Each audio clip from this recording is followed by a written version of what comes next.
நம்ம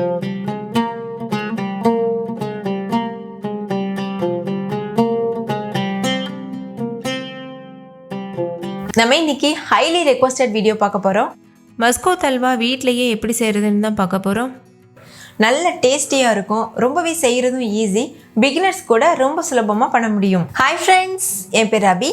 welcome to Indian recipes Tamil. வீடியோக்குள்ளே போகிறதுக்கு முன்னாடி நம்ம சேனல் இந்தியன் ரெசிபீஸ் தமிழை சப்ஸ்கிரைப் பண்ணிக்கோங்க, கூடவே இருக்க பெல் சிம்பலையும் கிளிக் பண்ணிக்கோங்க.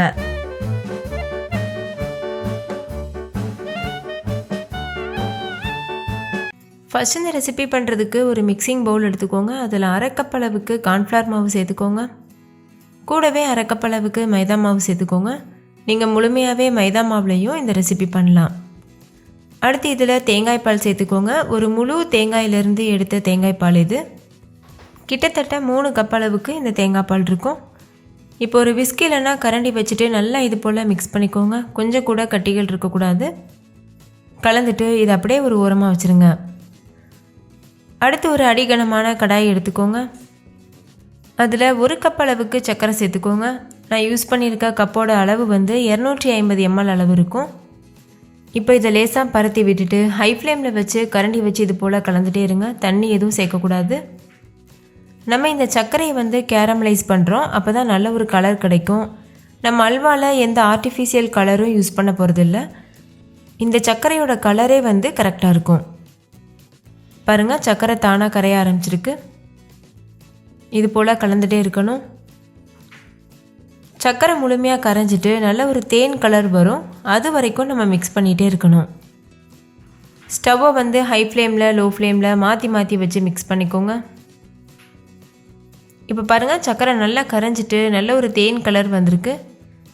இந்த ஸ்டேஜில் இதில் தண்ணி சேர்க்கணும். தண்ணி கொஞ்சம் கொஞ்சமாக சேர்த்துக்கோங்க. ஒரு கப் அளவுக்கு தண்ணி சேர்த்துக்கோங்க, கரெக்டாக இருக்கும். ஸ்டவ் முழுமையாக லோ ஃப்ளேம்லேயே இருக்கட்டும். இப்போ ஸ்டார்டிங்கில் இது கட்டிப்பட்ட மாதிரி தான் இருக்கும்.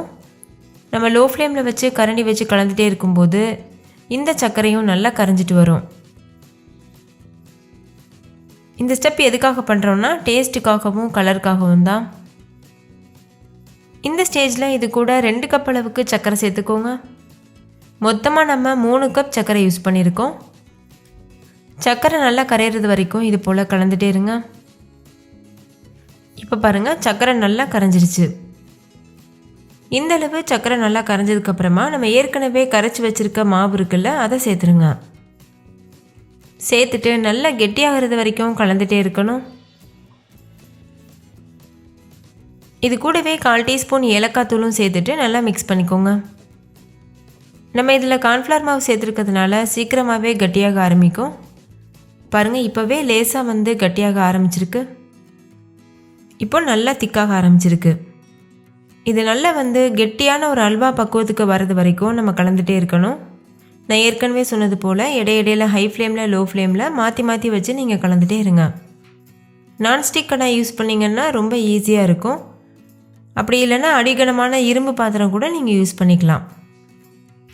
இப்போ பாருங்கள், இன்னுமே நல்லா திக்காக இருக்குது. இந்த ஸ்டேஜ்லேயே கூட நீங்கள் சர்வ் பண்ணலாம். நீங்கள் கட் பண்ணி சர்வ் பண்ணணும்னு நினச்சிங்கன்னா இதை விட இன்னும் நல்லா திக்காகணும். அப்போ தான் நம்ம காய வச்சு கட் பண்ணி சர்வ் பண்ண முடியும். நம்ம இந்த அல்வாவில் நெய் எண்ணெய் எதுவுமே சேர்க்க தேவையில்லை. நம்ம சேர்த்துருக்க தேங்காய் பாலே எண்ணெய் விட்டு வரும். பாருங்கள், எந்த அளவுக்கு நல்ல மினுமினுப்பாக இருக்குது. நம்ம சேர்த்துருக்க தேங்காய் பால் நல்லா வற்றி வரும்போது அது நல்லா தேங்காய் எண்ணெயை ரிலீஸ் பண்ணும். அந்த எண்ணெயே போதுமானது இந்த அல்வாக்கு. இப்போ பாருங்கள், அல்வா நல்லாவே கெட்டியாயிருச்சு. இதோட கன்சிஸ்டன்சி பாருங்கள் எந்த அளவு இருக்குது. நம்ம இந்த மாதிரி அல்வாவை திருப்பி போடும்போது ஒயிட் கலரில் மேலே ஒரு லேயர் ஃபார்ம் ஆகணும். இதுதான் பெர்ஃபெக்டான கன்சிஸ்டன்சி. இந்த ஸ்டேஜில் நம்ம ஸ்டவ் ஆஃப் பண்ணிவிட்டு வேறு ஒரு ட்ரேக்கு மாற்றிடலாம். அப்படி இல்லைன்னா நீங்கள் பிளேட்டில் கூட மாற்றிக்கலாம். பிளேட்டில் எண்ணெய் அப்ளை பண்ணிவிட்டு அதில் மாற்றிடுங்க.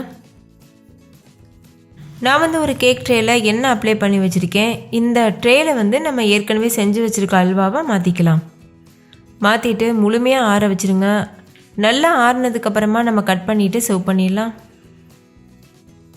இந்தளவுக்கு மேலே ஒயிட் கலரில் லேயர் ஃபார்ம் ஆகியிருந்தால் தான் நம்மளுக்கு ட்ரெடிஷ்னல் அல்வா போல் அதே லேயர் நம்மளுக்கு கிடைக்கும். நீங்கள் ட்ரெடிஷ்னல் அல்வா சாப்பிடும்போது மேலே அந்த சர்க்கரையோட லேயர் இருக்கும்ல கொஞ்சம் ஹார்டாக இருக்கும்.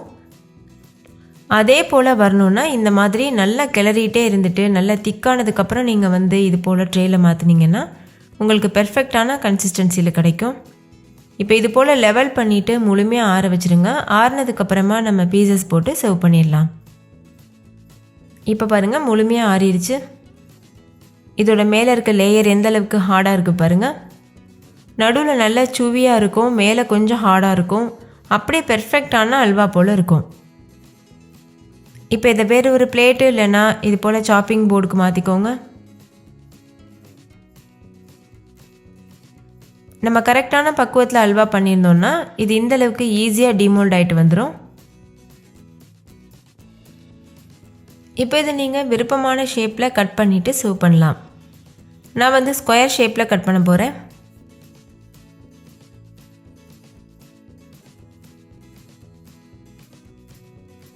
அவ்வளோதான், டேஸ்டியான பெர்ஃபெக்டான மஸ்கோத் அல்வா சூப்பராக தயாராகிருச்சு. நீங்களும் கண்டிப்பாக இதே மெத்தடில் ட்ரை பண்ணி பாருங்கள். வீட்டில் இருக்க எல்லாரும் விருப்பப்பட்டு கேட்டு வாங்கி சாப்பிடுவாங்க. நீங்கள் வீட்டில் தான் செஞ்சீங்கன்னு நம்ப மாட்டாங்க, அவ்வளோ பெர்ஃபெக்டாக இருக்கும். அளவுகள் மாறாமல் நான் சொல்லியிருக்க அதே மெத்தடில் ட்ரை பண்ணுங்கள். நீங்களே பாருங்கள், பார்க்கும்போதே சாப்பிடணும் போல் இருக்குல்ல. டேஸ்ட் ரொம்பவே சூப்பராக இருந்தது. ஸோ மிஸ் பண்ணிடாமல் ட்ரை பண்ணி பாருங்கள். ஓகே ஃப்ரெண்ட்ஸ், அல்வா உங்கள் எல்லாருக்கும் ரொம்ப பிடிச்சிருந்துச்சுல? பிடிச்சிருந்தா லைக் பண்ணுங்கள், உங்கள் ஃப்ரெண்ட்ஸ் கூடயும் ஷேர் பண்ணுங்கள். நீங்களும் வீட்டில் செஞ்சு பார்த்துட்டு கமெண்ட் பண்ணுங்கள். தேங்க்யூ, பாய்.